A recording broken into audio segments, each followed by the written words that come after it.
Réveillons-nous.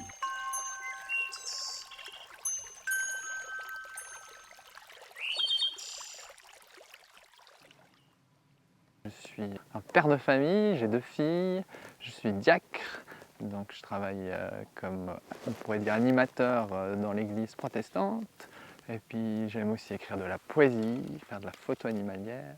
Je suis bientôt accompagnateur en montagne.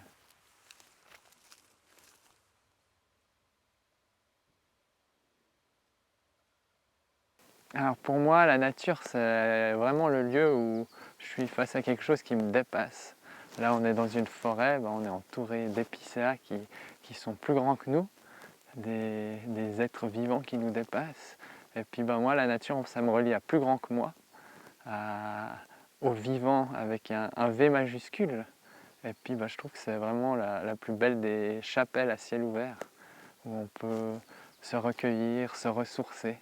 Il y a toujours quelque chose de beau à contempler.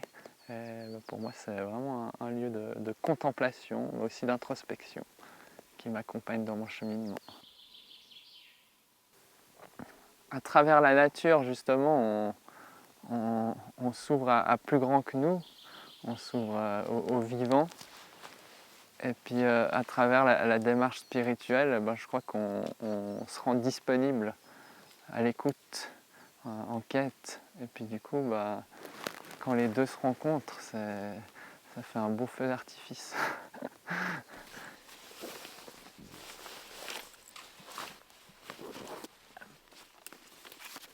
Alors je me sens connecté à la nature.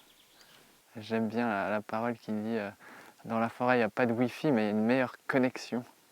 Et ça je le vis très fortement lors des affûts, des moments de silence, de contemplation où par moments il y a le silence qui s'installe aussi à l'intérieur et puis c'est comme si on était complètement immergé dans la nature qui nous entoure et puis on entend les oiseaux, le bruit du vent dans les arbres et puis ouais, c'est comme si on faisait qu'un avec la nature sauvage et c'est très très fort.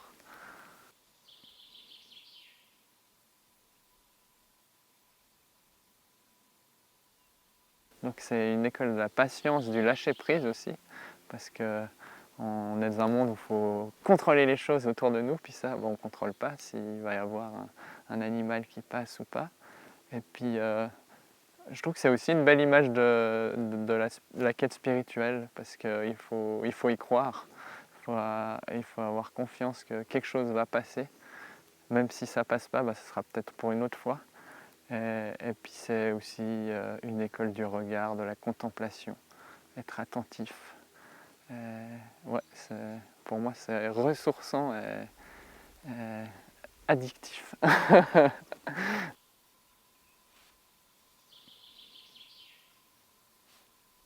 C'est un peu l'allié de la photographie pour moi, la poésie. Parce que avec la photo, on capte un instant, mais le ressenti de cet instant, il n'est pas forcément sur la photo. Et puis du coup, le ressenti, pour moi, il passe par les mots. Et puis j'aime bien mettre des mots avec les images pour faire un tout en fait.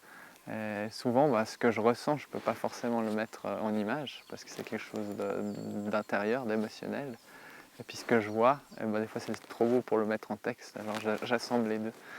Et c'est Reverdy, un poète français, qui disait que le poète c'est une fabrique à images. Et je trouve ça joli parce que c'est un peu comme un photographe finalement.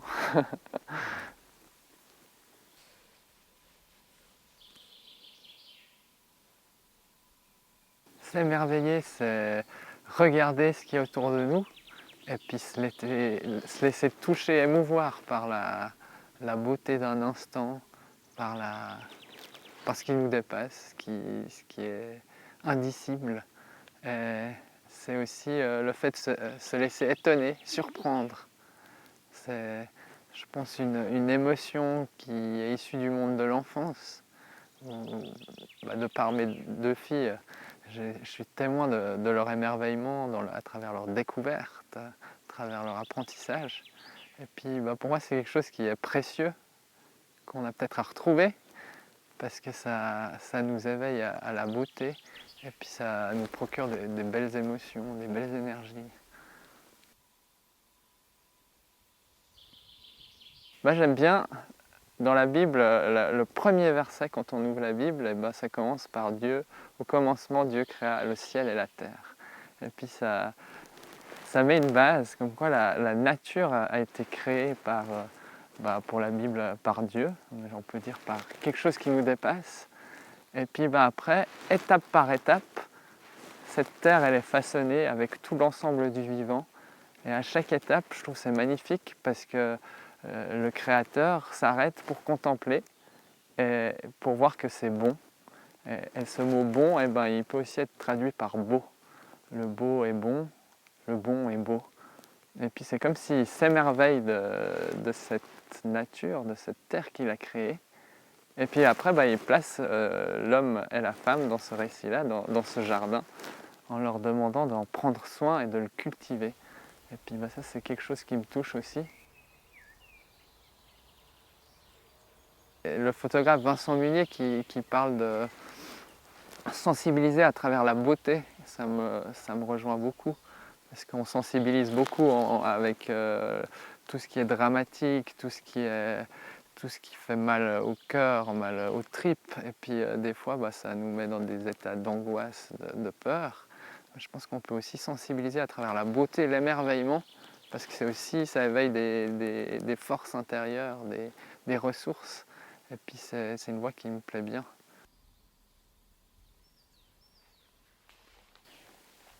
Je dirais à ceux qui ne croient plus d'accueillir leurs doutes, d'accueillir leur peur, parce que ça fait partie du processus, mais de ne pas rester figé là-dessus, de continuer à être en chemin, et puis ouais, de voir des petites choses, des petits détails qui peuvent être porteurs de bien plus grands. Et puis peut-être que je leur parlerai d'une petite pensée dont la graine est juste tombée entre deux dalles et puis qu'elle a juste trouvé le peu de terre qu'il fallait pour fleurir et puis mettre de la couleur dans du béton. Et puis que des fois il faut peu pour faire beaucoup. Donc même quand on n'y croit plus, il y a toujours un peu d'espérance. Alors mon rêve pour le futur, c'est qu'on puisse vivre plus en communion avec la nature, que la nature elle fasse partie aussi de l'éducation à l'école, des bases de la vie. Et puis que ça soit vraiment pas seulement une ressource matérielle ou alimentaire, mais une ressource de bien-être et de vie communautaire. Et puis qu'on puisse rétablir le mieux possible ce qui est déséquilibré et puis qui boite en ce moment. Mais de transmettre aux générations nouvelles actuellement cette évidence, cet essentiel de la nature.